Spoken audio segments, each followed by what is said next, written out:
Bonjour à tous, ici Ponfétude, petit split de drone de la part du Protoss. Comment ça va, Tude? Now it's fine, j'ai envie de dire, ça va très bien. GGGL, good game, good luck. Donc une partie qui s'annonce sur les augures les plus polis, j'ai envie de dire. Ouais, et donc good luck have fun, hein, pour ceux qui ne connaîtraient pas. Shobo qui était un joueur très réputé sur Warcraft 3 Frozen Throne, qui était un joueur pro, face à Moro qu'on ne présente plus, donc joueur suédois qui a remporté l'IEM face à Hydra, qui joue Terran, donc pour notre plus grand bonheur. Et voilà, donc on va voir ce que ça va donner. Moro qui, vous avez vu, qui choisit de ne pas waller. On a vu son 10e SCV qui allait directement au minerai, donc qui n'allait pas waller en haut de sa pente face à un Protoss. Un choix discutable, mais qu'on voit de plus en plus dans les parties pro. Ouais, donc le wall, qui est en train un peu de passer de mode, j'ai envie de dire. Donc on a un pylône qui a été posé, rien de bien original pour l'instant. Des chronoboosts qui sont consacrés au drone, donc assez naturellement. Donc le Protoss ne va pas chronobooster forcément son premier Zealot, mais c'est normal sur des parties pro. Et un scout, voilà, qui... Un scout à 12, donc on a vu que sur cette map à 2, Shobo a choisi de ne pas scouter après son pylône à 10, mais après son gateway à 12, donc c'est un choix qu'on voit de plus en plus sur les parties à 2, puisqu'il sait exactement où est son adversaire. La caserne de Moro qui est positionnée, et early gaz, là quand même c'est très tôt pour un gaz, donc ça va sûrement l'orienter vers des Reapers ou des maraudeurs, en tout cas un centre technique, je n'en doute pas. Le scout de Shobo qui arrive, mais qui arrive trop tard pour pouvoir tuer le SCV avant qu'il finisse la baraque. Donc voilà, le scout de Moro qui part. Donc voilà, juste une petite anecdote, c'est toujours très jouissif d'arriver à fumer un SCV en début de partie, par exemple celui qui construit le wall ou voilà. Ne pas hésiter à bien cibler le petit SCV et à cliquer dessus. Car comme on l'a dit dans une partie précédente, un SCV de tuer avant, on va dire 15 ou 16 récolteurs, c'est énormément de minerais qui est retiré pour votre adversaire. Et en plus, il commence à douter de sa vie, il s'énerve, et quand on s'énerve, on fait un peu des bêtises. Donc voilà, c'est toujours... ça se tente. Ouais, et donc là, le scout de Moro qui arrive dans la base de Shobo, qui va voir le build très classique, Cybernetic Core, le deuxième gaz en préparation, bon, un build heavy gaz, donc ça peut lui donner une indication sur Fast Void Ray par exemple, ou en tout cas des unités qui vont être très chères en gaz, je pense. Et à côté de ça, alors là s'il est attentif, il peut voir l'animation du noyau cybernétique, donc il sait que son adversaire a dépensé 50 de gaz sur porte de transfert. Donc, et là, il voit le deuxième gateway, donc mass gateway a priori. Donc voilà, pendant ce temps, on a un maraudeur qui est en production dans la base du Terran. On a une petite troupe offensive qui est assez tôt, j'ai envie de dire. On a une sentry qui va néanmoins pouvoir bloquer la pente. Donc voilà, en Protoss contre Terran, c'est quelque chose qui se fait assez fréquemment. Une sentry comme première unité qui permet, par exemple, le maraudeur push, le turbo maraudeur, là qui va probablement, si c'est bien géré, empêcher et voilà. La tentative avortée du Terran qui était venu donc commencer à chauffer un peu son adversaire. Il se prend 10 secondes de retard dans les dents. Le Protoss sait qu'il y a danger. Il peut lancer ses Zealots, ses unités, etc. D'ailleurs, il n'a pas beaucoup d'unités là pour l'instant. Ouais, donc un bunker rush, mais là ça va être très difficile. Ça va demander beaucoup de micro de la part de Moro. Mais Moro qui est un joueur exceptionnel qui va sûrement pouvoir gérer cette situation. 4 SCV qui sont sortis du minerai, c'est 4 probes, excusez-moi, qui ne vont pas pouvoir miner. Les stalkers qui essayent de venir à bout de ce tracker, mais ça n'arrivera pas, et non. Et voilà, donc les maraudeurs qui font du hit and run, ce maraudeur qui est encore en vie, le stalker qui tombe, mesdames et messieurs. Et un troisième maraudeur qui rentre dans la danse. Et la sentry, donc on a eu obus incapacitant qui a été recherché. Et maintenant c'est un peu la mouise pour le Protoss. Il a 2 maraudeurs upgradés qui sont dans sa base et qui vont pouvoir commencer donc à attaquer les bâtiments et se défendre plutôt pas mal. On a 2 stalkers, 3 stalkers, donc là le Protoss est en mesure de se débarrasser des maraudeurs et voilà, il va s'en sortir. Mais un début de partie qui est un peu sur le fil du rageur comme ça, on sent qu'ils sont chauds, surtout Shobo. Donc voilà, les Stalkers qui repartent à l'attaque. On a donc un contre qui est effectué, donc toute la grâce du Protoss en action. On voit qu'il a également maîtrisé une Xel'Naga Tower.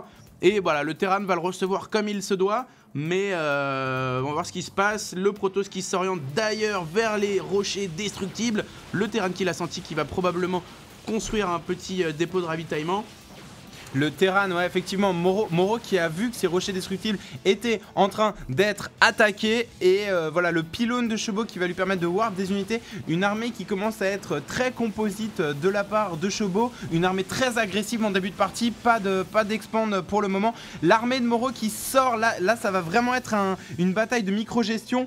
Concussive Shell, obus incapacitant et Steampack qui sont recherchés. Les champs de force qui vont permettre d'avoir un peu plus de maniabilité sur la main du Terran, mais voilà, du hit and run. Mais Moro qui est quand même un petit peu dominé dans cette fight et qui va devoir gérer la situation avec beaucoup de brio s'il veut s'en sortir. Ouais, d'autant que lui, il n'a pas fait son rôle, il n'a pas possibilité de bloquer sa pente avec donc un champ de force, donc il est vraiment vulnérable. Les rochers destructibles qui vont en toute conséquence finalement être détruits probablement. Le Terran qui le sent et qui le voit, donc qui ramène ses forces dans le nord de sa base. Et donc voilà, on a du Marauder, on a du Steam, on a du Marine, mais on n'a pas encore et on a du Ghost. On a Moro qui est parti sur Ghost, donc on va pas tarder à avoir un ou plusieurs Ghosts qui sont une très bonne unité contre les unités tier 1 ou tier 1,5 comme la Sentry ou alors le Stalker, puisqu'ils retirent tout leur bouclier à ces unités avec un seul MP. C'est le Protoss qui passe à l'attaque, beaucoup d'unités de la part de Shobo, une armée très composite, très variée. Ça va être très difficile pour Moro de repousser cet assaut, d'autant plus qu'il il vient de finir le bouclier sur les marines. Un combat qui va être très serré, mais voilà, deux adversaires qui se cherchent, j'ai l'impression, et qui ne veulent pas prendre de risques l'un sur l'autre. Voilà, probablement. Donc on a le Terran qui produit en continu, le Protoss qui a eu quelques pauses dans sa production. Là il est donc sur du Ghost et donc c'est l'EMP qui pourrait éventuellement sortir Moro de la mélasse Protoss. Va-t-il réussir à caler son EMP? On a deux Ghosts qui sont en préparation. Est-ce qu'ils vont pouvoir balancer EMP sur l'armée du Protoss? Tous les îlots sans bouclier, et c'est tous les SCV qui rentrent dans la danse et qui donc vont commencer donc à tailler tout ça. C'est le Protoss qui en fait les frais, j'ai l'impression, sauf qu'il n'y a plus beaucoup de SCV. Tous les SCV du Terran sont morts.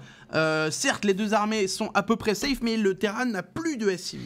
Ouais, le Terran, alors là c'est dommage, Moro qui a fait une très bonne opération avec son EMP, je sais pas si vous avez vu, mais il a retiré tout le bouclier de tous les îlots, mais là-dessus il y a perdu véritablement beaucoup de SCV. 5 SCV pour Moro face à 27 probes pour Shobo. Là c'est vraiment difficile, il faut que Moro fasse quelque chose. Moro qui passe à l'attaque, Moro qui essaye de se construire véritablement une armée face à son adversaire. Moro qui va sûrement gagner cette bataille. Shobo qui ne reculera pas puisque son adversaire a obus incapacitant, mais voilà, au niveau de l'Encom, on est quand même assez loin de la part de Moro qui ne mine quasiment plus de gaz. Donc l'espoir de Moro, c'est vraiment de gagner presque la partie avec cette force. J'ai l'impression il peut plus produire beaucoup d'unités. Voilà, il va se débarrasser de la capacité de warp du Protoss, mais voilà, il faut vraiment qu'il gagne, qu'il récupère un avantage vis-à-vis de son adversaire. Ouais, donc là on a le conseil crépusculaire qui est en train d'être construit de la part de Shobo. Ça c'est une très bonne idée, ça va lui permettre de rechercher Blink Stalkers face à cette armée qui n'a pas beaucoup de portée, qui n'a pas tant de mobilité que ça. Donc vraiment une bonne affaire. Et Moro qui sent qu'il a quelque chose à faire, qu'il faut qu'il renverse la balance. 320 d'income contre 750 à peu près pour Shobo, donc ça va être très difficile. Shobo qui d'unités pour Shobo quand même, hein. Ouais, mais Shobo qui continue à warp des unités, et moi je donne clairement un avantage. Disons que là, si Shobo ramène tous ses probes, il va pouvoir raser l'armée de Moro, à mon avis. Et ça lui donne la victoire puisque voilà, 27 probes à 12, donc clairement un gros avantage au niveau de l'Incom. Et là vraiment, si Shobo ne fait pas d'erreur, il peut gagner la partie là-dessus. Est-ce qu'il ramène ses probes? Non, il ne ramène pas ses probes. Shobo passe à l'attaque, attention là, EMP qui retire tout son bouclier à tous les îlots qui vont tomber comme des mouches, mais un gros DPS derrière. Et voilà, les marines qui tombent, les runners qui sont tombés plus beaucoup d'unités pour Moro. Moro qui doit être en train de douter à ce moment-là de la partie, qui se dit mince, qu'est-ce que j'ai raté, j'ai plus que 12 SCV, je ne mets plus de gaz, quasiment plus de gaz. Non, ils sont pas très très éloignés. On voit que Moro regagne petit à petit grâce aux mules son retard économique. Là, bon, ouais, les deux armées sont à peu près équivalentes. On a quand même 10 SCV, 10 récolteurs de plus chez le proto. C'est peut-être ce qui va faire la différence. On va bien voir un petit scout comme ça qui s'est éloigné de sa troupe et qui va donc périr. Ouais, et donc là, Shobo, qui en prenant le contrôle de cette Xel'Naga, a pu situer l'armée de Moro. Et ça, je peux vous dire que c'est un avantage énorme. Ça va lui permettre de prendre l'ascendant sur la prochaine fight, puisqu'il va pouvoir situer l'armée de son adversaire. Donc voilà. Mais Shobo qui choisit de temporiser, et avec raison, puisque voilà, son adversaire tourne à 15 SCV, 26 probes pour Shobo. Donc voilà, un bel avantage. Blink qui n'a toujours pas été recherché. Donc deux adversaires qui j'ai l'impression, se concentrent exclusivement sur les unités de tir 1.